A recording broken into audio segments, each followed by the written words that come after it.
দেখো জামাই, তুমি ঘর জামাই আছো মানে এ বাড়ির সমস্ত কাজ তোমাকেই করতে হবে। কোনো চিন্তা করবেন না শাশুড়ি মা, আমি আজ থেকে রান্না থেকে শুরু করে সমস্ত কাজ আমি করে দেবো। ঠিক আছে, যাও ভেতরে গিয়ে রান্না বান্না গুলো শুরু করো তো। হ্যাঁ হ্যাঁ ঠিক আছে শাশুড়ি মা, আমি সংসারের কাজ গুলো সেরে তারপর রান্না বান্না গুলো করছি।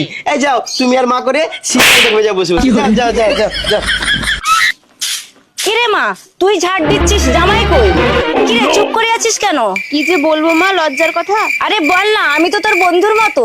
ঠিক আছে, শোনো তাহলে। কি গো, আজকে তুমি রান্না বান্না করবে না? আরে সোনা, আজ রাতে তুমি যা বলবে তাই হবে। তুমি যেভাবে যেভাবে বলবে আমি সেভাবে সেভাবে রাজি, কিন্তু প্লিজ আজকের সংসারের কাজটা তুমি করো না। আচ্ছা এই ব্যাপার। জামাই, কাতলা মাছের মাথা নিয়ে এসেছি, ভালো করে রান্নাটা করো তো। আচ্ছা আচ্ছা শাশুড়ি মা, আমি এক্ষুনি রান্না বান্না করে দিচ্ছি, তোমরা দুজনে গিয়ে সিরিয়াল দেখো। যাও যাও যাও। এই মেয়ে, তুই মিথ্যা বললি কেন? কখন মিথ্যা বললাম মা? ওই তো জামাইকে রান্না করার কথা বললাম, জামাই রান্না করতে চলে গেল। কই, আমাকে তো বললো না। শাশুড়ি মা, রাতে তুমি যেভাবে যেভাবে বলবে আমি সেভাবে সেভাবে রাজি। জামাই আমার ভালো, তুই হচ্ছিস যত নষ্টের ছেঁচড়া।